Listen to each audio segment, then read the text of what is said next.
In many respects, 2026 has been the worst year to build a PC that I can remember since starting this very YouTube channel more than 10 years ago. Memory prices across both SSD storage, but more acutely DDR4 and DDR5 memory, are at their highest levels ever. A standard 32GB kit just like this has risen from under $100 to over $400, the average 64GB kit from around $200 to over $800 US, and even a 1TB SSD will now set you back double or even triple what it did this time last year. Add on to that yet more GPU price rises which have leaked in the media over the last few days, and the fact that the current gen cards are increasingly reaching the end of what would usually be considered their product life cycle, and PC building has frankly never been more painful. The one hardware release we were mildly excited about this year, Nvidia's range of super GPUs, has seemingly been delayed and then cancelled and then uncancelled and now delayed again. And honestly, it's all a bit of a mess. But where are we now? Are things finally looking up? Is there hope on the horizon? Or are the memory prices actually once again going up and taking this time GPUs with them? Well, in this video, I've collated lots of data and even spoke to memory distributors to find out where on earth we actually are right now and what you should do if you're in the market for new memory this year. So without any further ado, let's dive into it.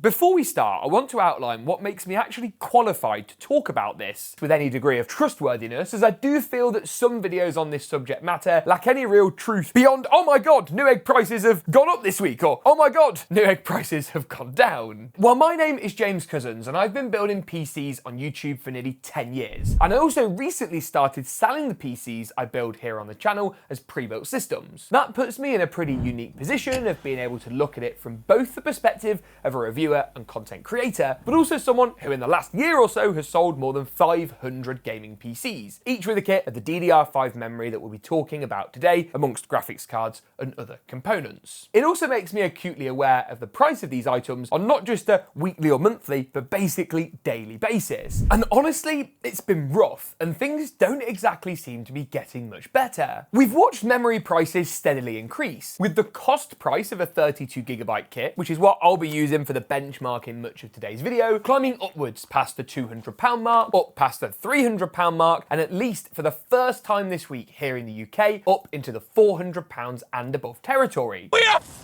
man! And before you think, well, maybe this is just retailers chancing their arm, it's pricing that's been mirrored at both retail but also distribution too. And this is where things get complicated. But bear with me. You see, most of the kits that you would buy from your favorite retailer have already been sold twice by the time that you're able to pick them up. G.Skill, Corsair, ADATA, and other memory manufacturers will sell their kits first of all to their preferred distribution partners, and those distributors will then sell to the retailer from whom you're buying the kit. Now, to complicate this equation, it's good to know how retailers often work with their distribution partners and how this can flow across the retail channels. The majority leverage what we call a credit line. Now, this allows them to buy stock in, so I'm a retailer, I buy this kit in from the distributor, and then I pay for it later. Now, these payment terms will often be on a 30 or 60-day basis, and that's important because it essentially gives the retailer up to 2 months to sell stock to end users, to you and I, before the payment comes due to the distributor from whom they've purchased the stock from. As outlined in an interesting Club 386 article, who are a media outlet here in the UK back in February of this year, this is why you'll see momentary dips in memory pricing. What often happens is when a retailer slightly over orders versus what the market wants to buy, they will end up with kits that they haven't sold that they now owe payments on. It's quite normal for them to then drop the prices during these key periods to try and shift that stock and free up cash to buy in new kits of memory. That's what keeps the conveyor belt of commerce turning. But these momentary dips aren't permanent price drops. There's a lag factor that's introduced in this chain of events. You see, in memory, where things are rising rapidly, what this can actually mean is that retail pricing is actually lower than what it would cost the retailer to restock that same kit of memory. In my PC building company, GeekaPC, our distributors tell us that their pricing is basically 60 to 90 days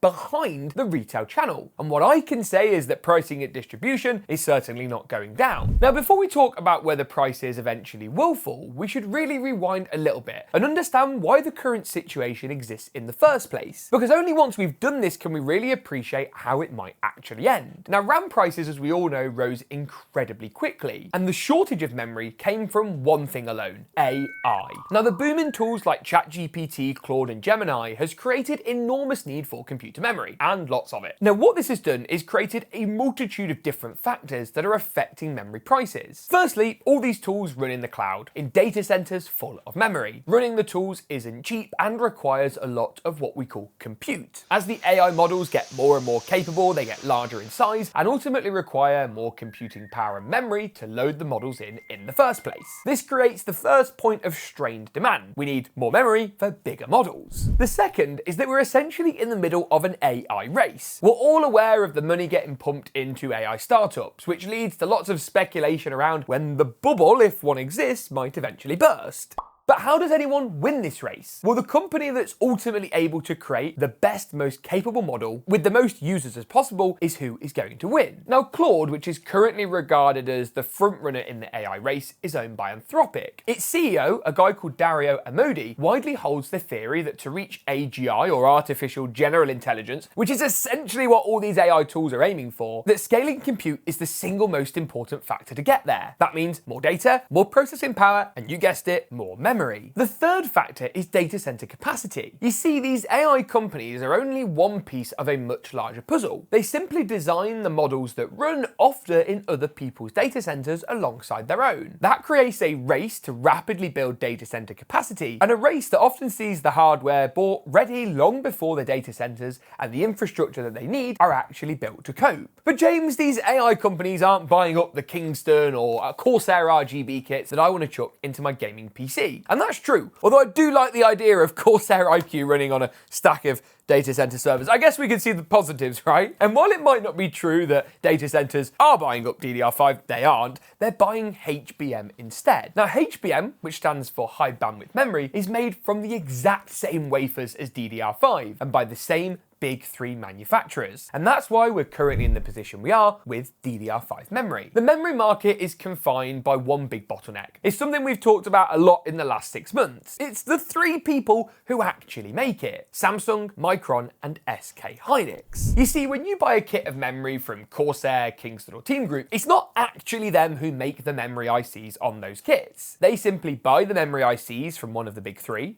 and install them onto RAM DIMMs, which they validate at different speeds and latencies and sell to the end consumers. And honestly, without getting my tinfoil hat on, this shortage is kind of brilliant for the big three businesses. I mean, have you seen the share prices of Samsung, SK Hynix, or Micron in the last 12 months? Because they control all of the capacity, they can charge basically whatever they want. The cost of the raw materials that makes memory wafers has stayed pretty much the same as where it was before. To give you one example, SK Hynix 3 months of revenue from January to March this year saw them increase the average selling price of their memory by 60%, all while the total number of bits that they manufactured actually stayed flat. So James, hang on a minute, they're not actually increasing manufacturing to meet this demand. Well, not exactly. You see, it all traces back to that HBM memory I mentioned just a moment ago. A single wafer of HBM memory consumes roughly 3 wafers of DDR5 capacity, all while offering up a lower yield. Now, what this means is that increasing production capacity is needed just to maintain production of an equivalent number of bits when displacing DRAM in place of HBM. And at this point of the video, you might be thinking, James, have you got anything positive to say? Well, maybe. There is a new kid on the block, a company that could finally disrupt the big three, CXMT. Now, this is a Chinese business that a lot of people are quite frankly pinning their hopes on to trim memory costs down. Now, making memory is hard, and competing with these three big players is a tricky business. But in late 2024, CXMT started shipping their first ever DDR5 ICs for consumer memory, launching official kits back in November of last year that showed off their modules running at 8,000 megatransfers across all of the usual form factors, and it's clear that CXMT should certainly be taken seriously. In fact, in China, a Corsair Vengeance DDR5 kit was actually spotted using CXMT dies on its China exclusive SKU, which is massive news for those of us yearning for more competition in the DDR5 market. But, and I hate to be the bearer of bad news, is this new entrant alone is not going to be enough to send prices sliding backwards. Will it help supply and bring the gap between demand and supply closer than it would have otherwise been? Yes, but it will not alone solve the problem we're currently facing. And that memory problem seems to be getting worse and worse. Scan.co.uk, who are a prominent PC hardware retailer here in the UK, has a great price tracking resource which offers up excellent transparency, especially given that they themselves are a retailer, and it frankly doesn't make for good reading. You can see the price has steadily risen, and at present seems to show no signs of slowing. And this bad news on memory is sadly beginning to extend more and more to graphics cards. PC part pickers tracking of an RTX 5090, for example, in the UK market makes for particularly bad reading. But news in recent days only seems to suggest that this is getting worse, specifically that both AMD and Nvidia have informed their board partners, MSI, Asus, GeekaWhat, Zotac, so on, that price rises are once again here. And unlike as was reported back on the price increases we saw in January on GPUs of between 10 and 15%, this one looks to affect not only the GPU dies themselves, but also the GDDR memory on the cards too. Now this memory price rise undoubtedly comes from the same problems we see with DDR5, where wafers are increasingly being allocated away from consumer products and where capacity remains totally insufficient to meet current demand. So where does this leave you, the consumer, me, the gamer, and us normal people who just want to build ourselves a new gaming computer? Well, truthfully, it signals, if nothing else, that prices are only going to continue rising. And given that we're approaching peak PC building season, or more specifically, peak season more generally in the e-commerce world, demand pressures are only going to grow as we get towards September, October, November, and more people look to pick themselves up a new PC. I wish that this video could be giving you guys better news about the way that things will go. And if history tells us anything, prices will fall, and when they do, they'll probably fall quite quickly. What the big three are afraid of is that prices will collapse because their profit margins will follow suit. And while Micron, SK Hynix, and Samsung scramble to quickly build new capacity without giving the market too much capacity, one would like to hope that we won't get ourselves into this position again. But the truth is, those price drops that we're all so desperate to see are not coming anytime soon. And what I would say to those of you who are pinning their hopes on the AI bubble somehow bursting is that while I don't necessarily think the current investment in AI is completely sustainable, it's quite clear that the cash that's been set aside for hardware to power the next generation of AI devices and software implementation is not going away anytime soon. So what should you actually do? Should you just accept the price rises for what they are and build yourself a new PC? Or is now honestly a pretty crap time to buy? Well, the honest answer is kind of both. If you're watching this video, I'm expecting prices to continue rising again, and more price increases to beat on the horizon. But equally, if you're watching this video, you've not exactly beat the price rises, because by the time that someone like me can find out that these price rises are on the horizon or here, it's a little bit too late to get ahead of it. Ultimately, I think we have to chalk 2026 down as one of the worst years ever for PC building, and that's really